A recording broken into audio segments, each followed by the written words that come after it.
There have been a lot of social media unrest, a lot of noise. The social media have been left agog by United fans, especially after they defeated Man City by 2-0. Now they believe they can destroy anything. They believe they're even in the title race. Now, I'm beginning to wonder who actually owns that acronym of noisy neighbor between them and Manchester City. After beating Manchester City, Manchester United believe that they have the capacity to destroy any team in the Premier League, and it promises to be a Super Sunday at the Emirates against Manchester United. That game between them and Arsenal is going to be a really tough one, and already the media is already agog with a lot of noise coming from both camps. Anyways, we're going to see how this game is going to play out, but it promises to be a game of vengeance. One on the part of United. They lost to Arsenal on the opening day of the Premier League, and why Arsenal will still be having that painful penalty shootout, FA Cup penalty shootout at the Emirates, where United defeated them after Captain Fantastic Martin Odegaard missed the penalty, and United went ahead to win that game in a shootout. But Arsenal want to take revenge of that actual match that cost them the opportunity of nicking the Premier League, the FA Cup. Yes, this game promises to be an interesting one. It's going to be feisty, it's going to be testing. It's going to be one where the Arsenal faithfuls at the Emirates is going to be showing that they are the 13th man behind Arsenal.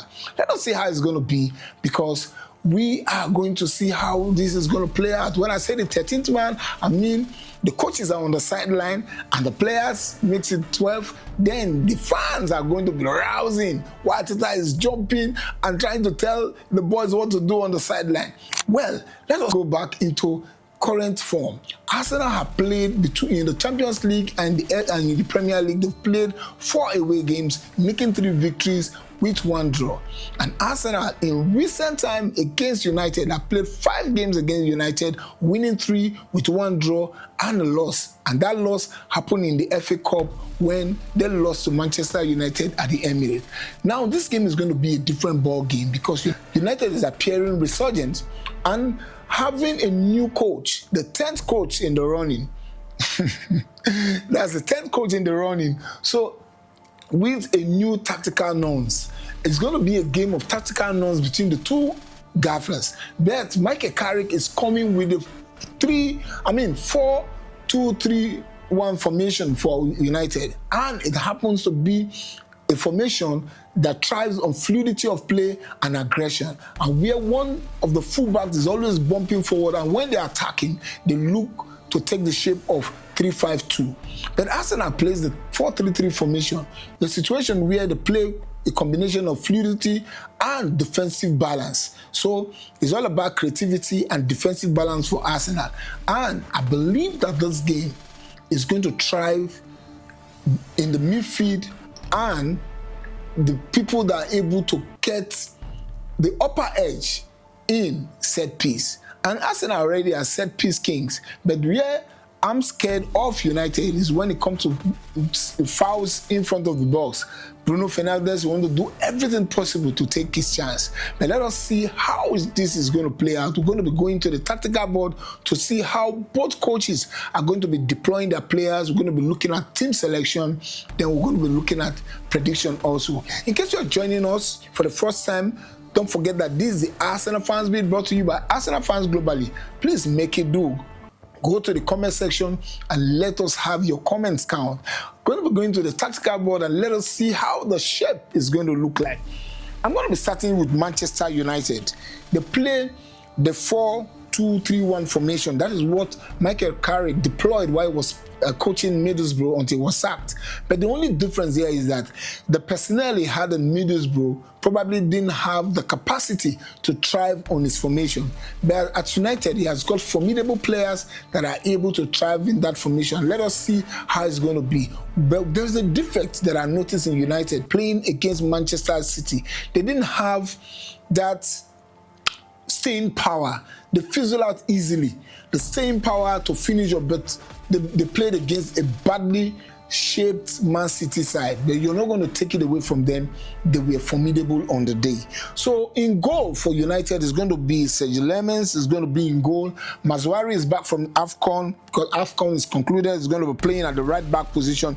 Definitely, I know that United will be maintaining that rear gap of Lisandro Martinez and Harry Maguire playing as the two pairing central defenders. On the left back is going to be Luke Shaw playing at that position, and Casemiro. Casemiro, unfortunately, will be leaving at the end of the season for another adventure. So wishing him and United the best of luck, ahead of the season. So Casemiro is going to be playing there in the 6th position, and Bruno Fernandes is going to be retaining his midfield role as the captain in the 10th position. And Amad Diallo is back. He's going to be playing there as the person in the outside right. And Kobe Mino will utilize this opportunity to still prove to Thomas Tuchel that he has got a place on board for the plane going to the World Cup. So he's going to be playing. And Doku, who had a fantastic game against Man City, will still be retaining his position. And I foresee that Mbemo is going to be playing as the first 9, playing in that position. So this is how they're going to be playing, because the man that between Luke Shaw and Mazuari, either of them will be bombing forward to join the attack. Just like I told you, once they join, either of the fullbacks join the attack in that fluidity play, the team takes the shape of 3-5-2 formation.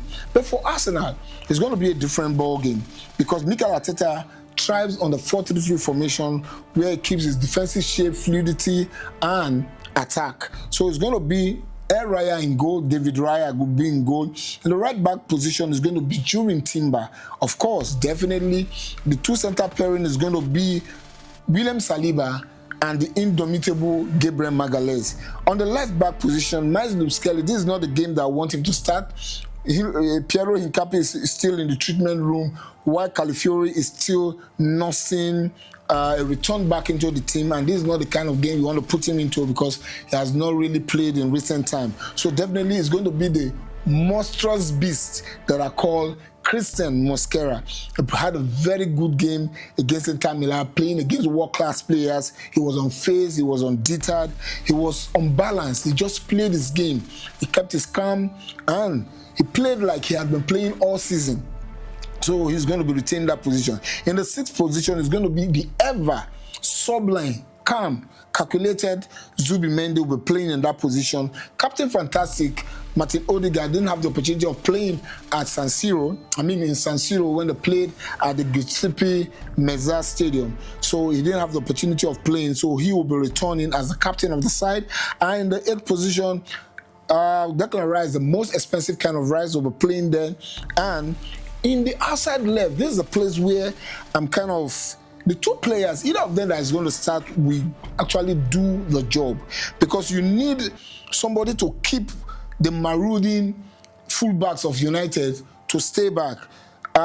Martinelli has got the pace, but he's been fluffing his chances. Because if he took his chances against Nottingham Forest, we wouldn't have been talking about dropping points. So I'm going to see the sniper of the team, Trossard, taking that position. Trossard is going to be playing on the outside left. He's going to be starting. Maybe Martinelli can come in thereafter. But there is something I want to do in the striking position.